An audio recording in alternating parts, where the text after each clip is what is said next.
Welcome, friends and foes, survivors and killers. Let's sit around the campfire together and talk about Dead by Daylight. Specifically, Tome 15's Survivor Stories starring Talita and Renato Lyra. After reading the original lore, I found Talita and Renato to be two of the most underrated original survivors in recent memory.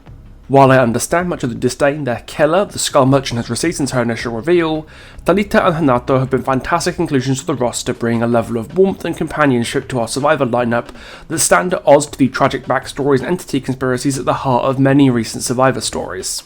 When I heard they were getting a tome in the mid-chapter for Tools of Torment, I was pretty excited to say the least, because while Skull Merchant's story could really have gone either way, getting a good story for the siblings felt like an inevitability.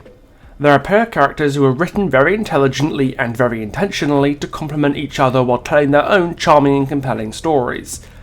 That's not the kind of thing you stumble into by accident, and for the tome story of those two characters written that way, to not have the same thought put into it would be a VHS level fumbling of the bag, and pleased to report back, they did not fuck this up.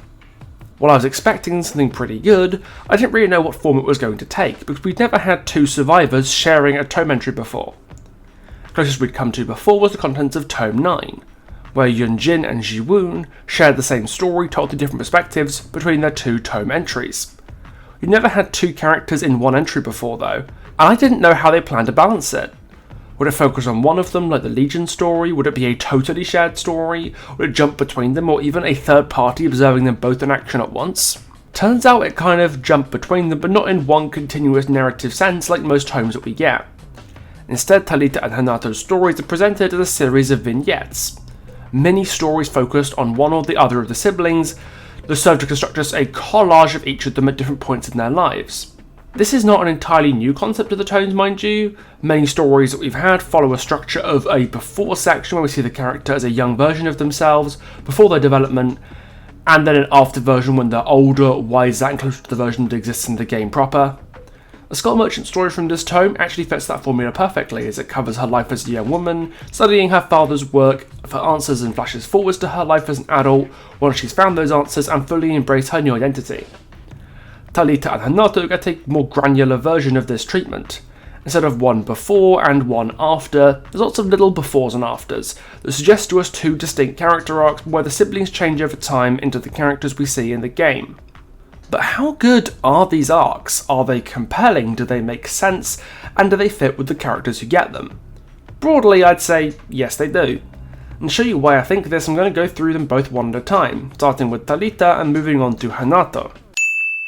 So let's begin with Talita's story, the one I think isn't quite as good of the two.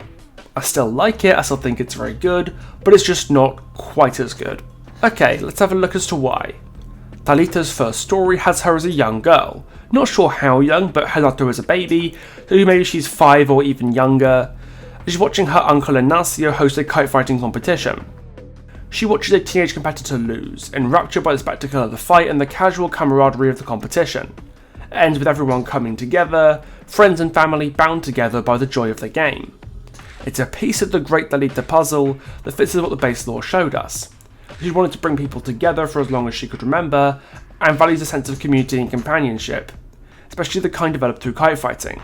Her second vignette explores Talita as a teenager in her turn, as she works with Renato at Uncle Ignacio's kite shop, and it shows us how she handles life with a little more freedom and a little more responsibility.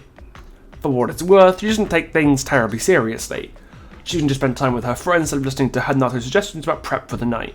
She's implemented as lazy, mind you, just mindful of her need to socialise after a hard day and relax with some friends. She's carefree without being careless, and is aware of the value spending time with her friends gives her. It both allows her to unwind after work, and gives her yet more opportunities to practice kite fighting. It might not be time properly spent, but it's time well spent, and it affirms Talita's nature as someone who, despite her reluctance to take things too seriously, is far from lazy, and easily manages to accommodate work and play into a fulfilling and enjoyable life even at a relatively young age. Her other two memories cover slightly more high-stakes situations. Not exactly life or death, but there's a little more conflict to them this time. The third one shows Talita watching her father accost a graffiti artist who is tagging the club he works for, only for the club owner, Angelo, to end up employing the young man. And the fourth shows Talita diffusing a scrap between her friends non-violently. These two kind of work together to give Talita's world some much needed depth. Despite her positive outlook on thriving social life, her life is far from perfect. Things do go wrong and enmity and antagonism do still exist. She's not a Barbie girl living in a Barbie world, but her third and fourth entries show us that a positive person can turn a potentially catastrophic situation into a learning opportunity or even just avert otherwise inevitable conflict. In the third entry, Thalita's father seems intent on punishing the guy who was caught graffitiing the club, and is in general a seemingly uncompromising, if not necessarily severe man, who makes sure Talita stays at the table instead of by the bar.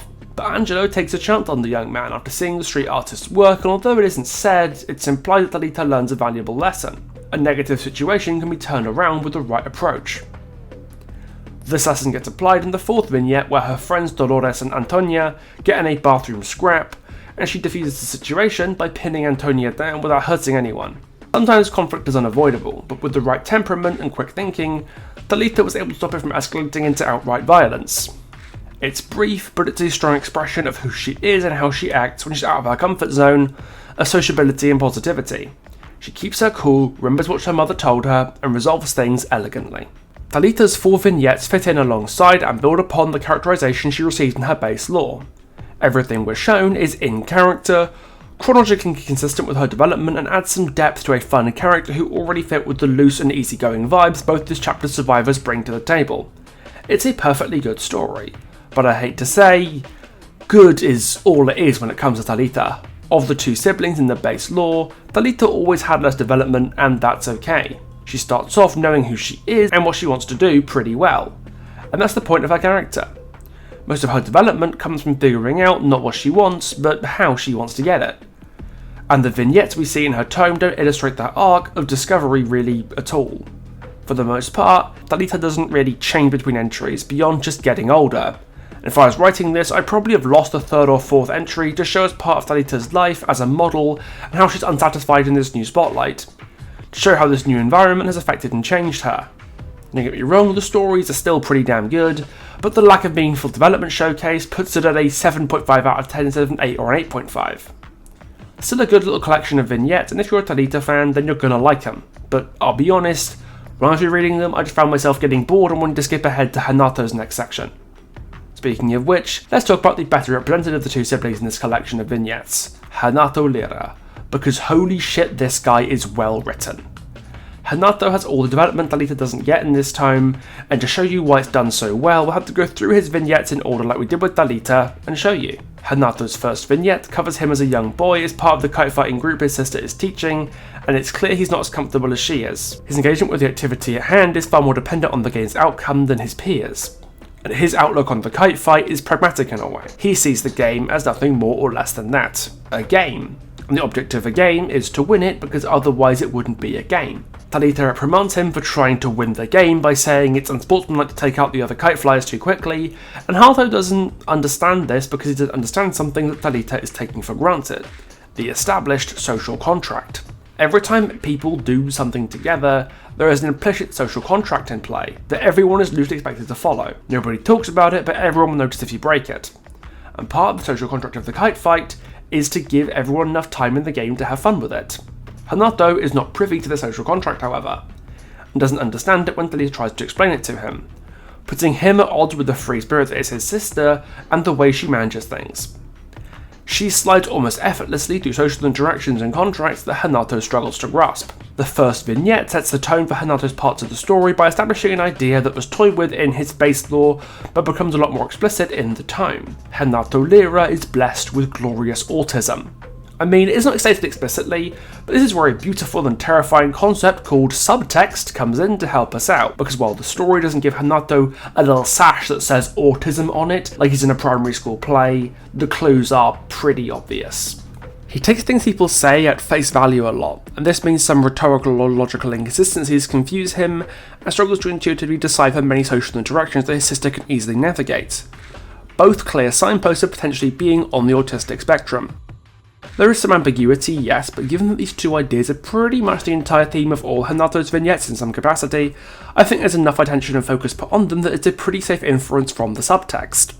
It's even quite likely that tapping his legs with his hands in the lobby menu is a form of self-stimulating behaviour, or stimming, common to autistic people. I'll be going through Renato's remaining 3 vignettes in this story by looking at them through this perspective.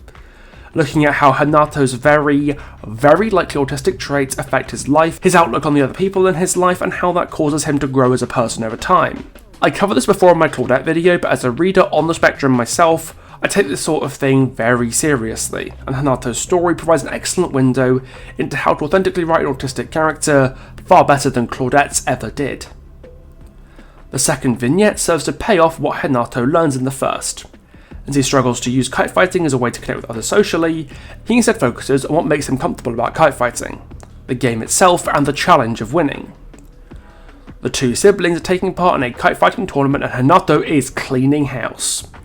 As kite after kite drops from the sky, we see him truly in his element for the first time and he's loving it, dropping kites with a level of efficiency that comes from practice and dedication.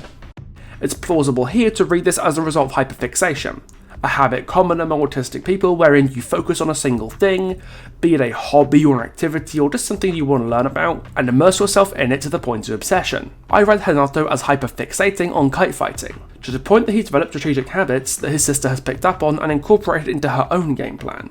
He's done the work, practiced and studied the art of kite fighting for a very long time, and his sister isn't about to show him up now. Thanks to his skill, patience and sheer single-minded dedication, Renato brings his sister's kite down and is celebrated for his success. This is the first time so far that Renato's been shown to have any positive feelings whatsoever, really. The lonely, annoyed boy from the first vignette fades away as his hard work pays off. But he's not vindictive or boastful, he doesn't seek the approval of others, instead celebrating the journey to victory with his sister just as much as the destination. I love that the story takes pains to show that no matter how much harder Renato felt he's had to work compared to his sister, he doesn't hold it against her or rub his win in her face. It's the definition of winning graciously and makes Renato's success feel genuinely earned. While the first pair of vignettes form a fairly simple two-image picture, one of the young boy fighting an uphill battle for success, and then finally getting what he's worked for, the second pair fit together to paint a more complete picture of how Renato thinks and feels on a day-to-day basis, by showing us two fairly normal episodes in his adult life where he's on his own and in his element. The third vignette shows him at Uncle Ignacio's kite shop, older and wiser with years of work at the shop and volunteering for the hospice under his belt. As we saw in his base lore, his time working at the hospice gave him a new level of focus and direction in his life as he chose more actively to help others. After years of gathering sand and dust, Ignacio's shop was in dire need of a clear-out, and Renato had had enough, deciding to get it underway himself. His time at the hospice taught him a lot about becoming the master of his own destiny by making things happen for other people, doing good things just for the purpose of doing them and getting personal satisfaction from that. The character development here has kind of already happened off screen in his base lore, so what we're seeing here is the consequence of that playing out in his day-to-day life. A young man who used to struggle to find direction in his life, pulled towards a greater purpose of helping others, even when they could help themselves. Thalita and Ignacio are well within their power to clean out the shop themselves, but once again, Renato doesn't hold their unwillingness to actually do so against them, preferring instead to do this simply because it makes him happy to do it. The final vignette is a logical conclusion of the other three, and is my personal favourite for how it chooses to present Renato through the lens of his own self-reflection. He is an adult now, very close to when he was taken by the entity, and his character development from a child is complete. He enjoys solitude and peace on the Isla de Paqueta, which is a little island in Rio's Guanabara Bay, and looks back on his relationship with his family. He's always felt different, like he can't connect with those around him and can't bring himself to enjoy the same wild festivities and fireworks that bring all of them together. It's not like there's something wrong with him, or even with them, they're just different people, and Renato understands that that's okay. His mother told him that no one is an island, but Renato understands that isn't quite true. He's been an island all his life. But as he sits down in the park and watches the world go by, he comes to terms with the fact that that's okay. It's how he's happiest. He's not hurting anyone by doing things his own way and at his own pace. And while his outlook on life and what he wants from it might change, he's happy with his lot now. It only took him half a lifetime to get there, and many might call him lonely or sour, just a bit of an odd duck, but he's somewhere he's finally happy to be. And that is the best place in the world. More than perhaps any other story in the history of DBD, the story of Renato Lyra speaks to me on a very personal level, and it's why I'm so fond of how his story chooses to look into his autistic traits. It processes them in a very human, empathetic way. Renato doesn't get onto a cross and suffer like a martyr for the affliction of his autism. What he feels far more tangibly are its effects on those around him and how they act around him. Renato is under no illusions about the fact that he sees the world a lot differently than everybody else around him, and I love how his story gets the balance right between being frustrated at the isolation that results from it and kind of cherishing it at times. Because being an autistic person around loud, extroverted, allistic people, like the ones in Renato's life, can be very exhausting, and sometimes you just need some time to yourself. So many feelings common among autistic people, feelings that I've felt many times during my own life, have been authentically captured in this story. A great example is the frustration of trying to interact with or keep up with the allistic people in your life who seem to interact so easily with others. It's this feeling I've always described as like there's a glass wall between you and the people you're trying to talk to, and all you can do is read their lips to understand what they're trying to say. They can't hear you and you can't hear them, no matter how loud you shout, and all you can really do to get through to them is watch, hammering on the glass and screaming, as everybody else laughs and talks and loves without you. It's a feeling I wouldn't wish upon my worst enemy, and the first one of Renato's vignettes shares this feeling of hopeless, isolated despondency, even when you're surrounded by the people who care about you. It doesn't judge those people, it doesn't hold a grudge, it's just sad. That's far from the early sensation the story replicates authentically though. The idea of Renato being utterly in his comfort zone after hyperfixating on his kite fighting for so long that he's totally immersed himself in the challenge of it, the joy of finally being recognised as a man of quality, and being thankful for the people who helped get you there, with the patience and the empathy to understand where you were coming from, and the serenity and peace of mind that comes with finally saying, after so long, I am happy here.